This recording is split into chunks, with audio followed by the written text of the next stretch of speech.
हो गई है पीर पर्वत सी पिघलनी चाहिए, इस हिमालय में फिर कोई गंगा निकलनी चाहिए। सिर्फ हंगामा खड़ा करना मेरा मकसद नहीं, सारी कोशिश है कि ये दुनिया बदलनी चाहिए।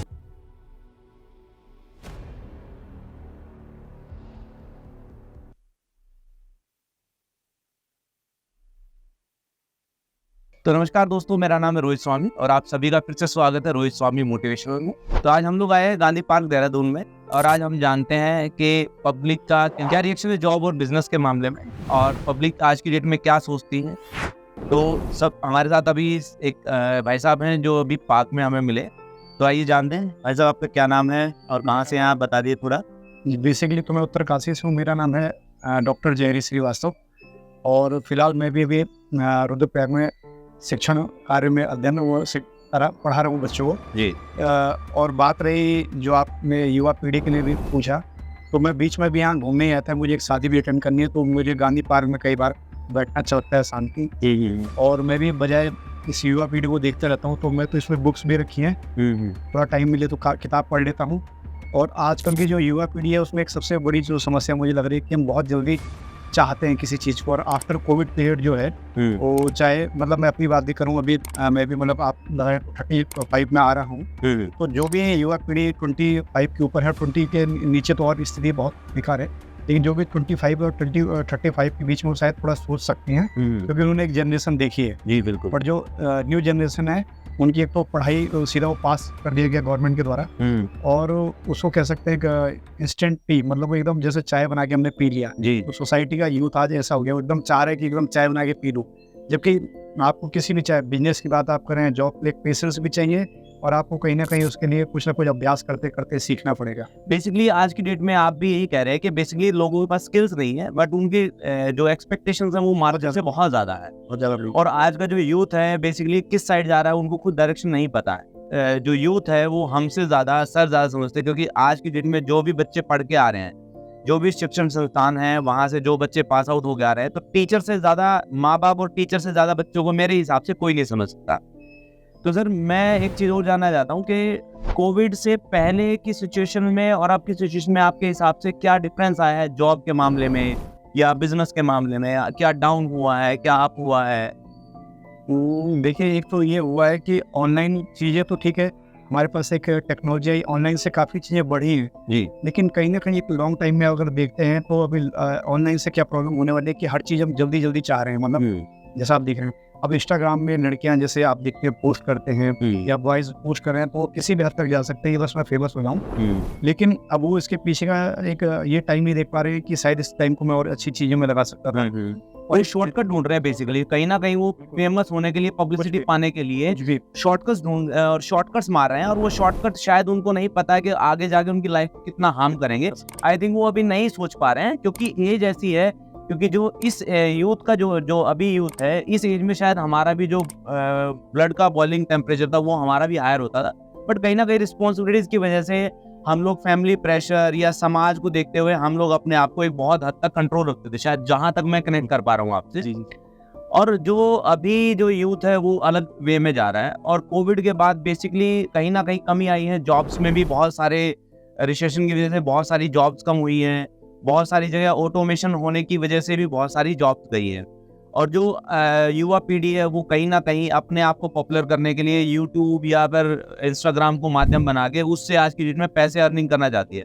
तो आप क्या मानते हैं कि यूट्यूब या इंस्टाग्राम से पैसे कमाए जा सकते हैं या नहीं कमाए जा सकते? ये भी सही चीज़ है, इसको अगर सही वे में आपने ऐसा नहीं, देखिए उसमें संदीप माहेश्वरी जैसे लोग भी हैं, और मैं ये नहीं कहता बस युवा ये है कि अपना पहले जैसा मतलब पहचाने, उसमें टाइम लग जाता है जी। एकदम जॉब आजकल मिलना कठिन है। आप देखिए कितने ही युवा हैं जो शायद शेयर मार्केट के बारे में जानते, तो मैंने बहुत देर में सीखा, लेकिन या आप कहें यूट्यूब के बारे में, लेकिन प्रॉपर जानकारी। अब हम सोचे कि 1000 10,000 हो गए, लोगों ने फिर काम छोड़ दिया, और धैर्य, सबसे बड़ी बात है धैर्य की कमी। और फिर एक चीज बताऊंगा, किताबें जो मुझे लगता है भले हमने भी सरकारी स्कूल से पढ़ाई, लेकिन किताबें आपके जीवन बहुत अहम रोल अदा करती हैं। बिल्कुल, इस बात से मैं भी सहमत। युवा लोग जो है एकदम सोचते हैं कि एकदम कुछ पढ़ते नहीं है बेसिकली। सर बाकी मैं पॉलिटिक्स के बारे में ज्यादा बात नहीं करूंगा, बट फिर भी क्या आपके हिसाब से देश सही राह पे जा रहा है?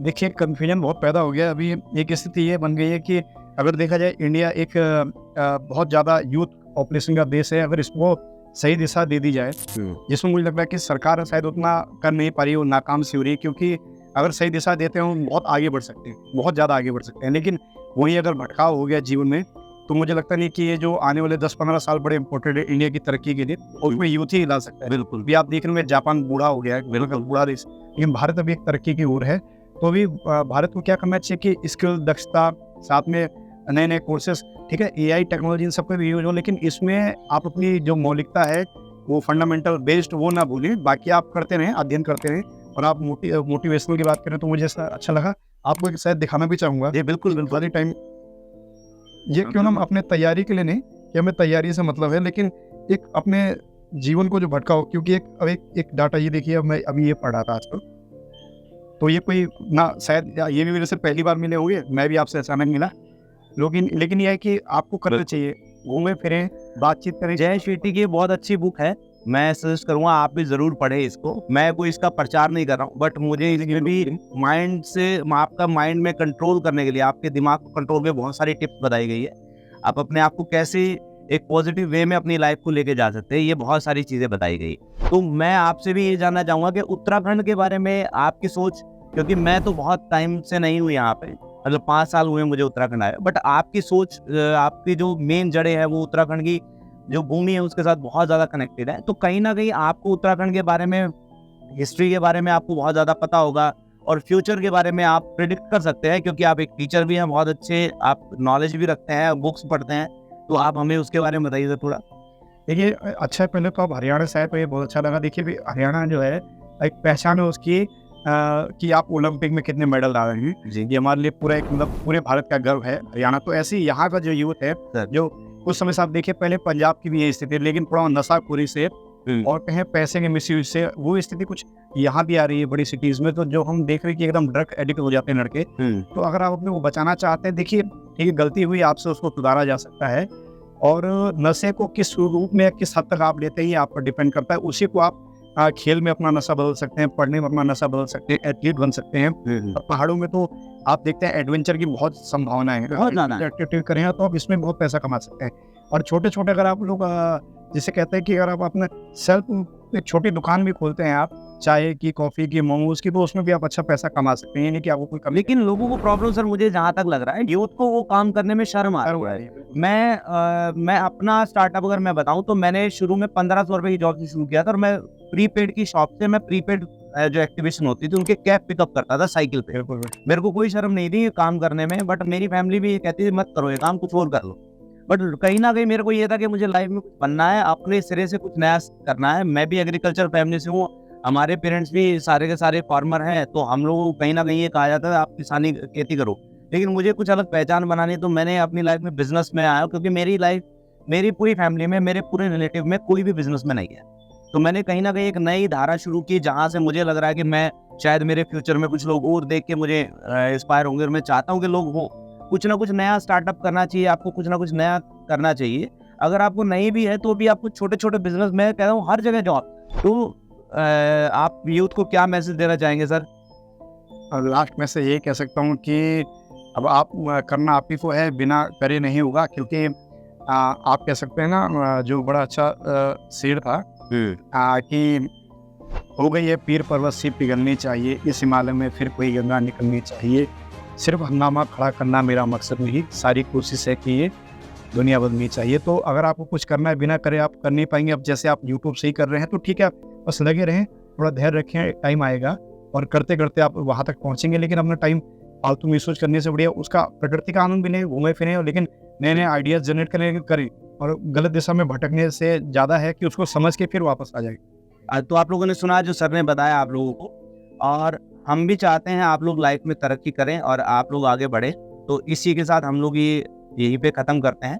तो नेक्स्ट टाइम हम जरूर मिलेंगे। बहुत बहुत धन्यवाद आप सब लोगों का। नमस्कार।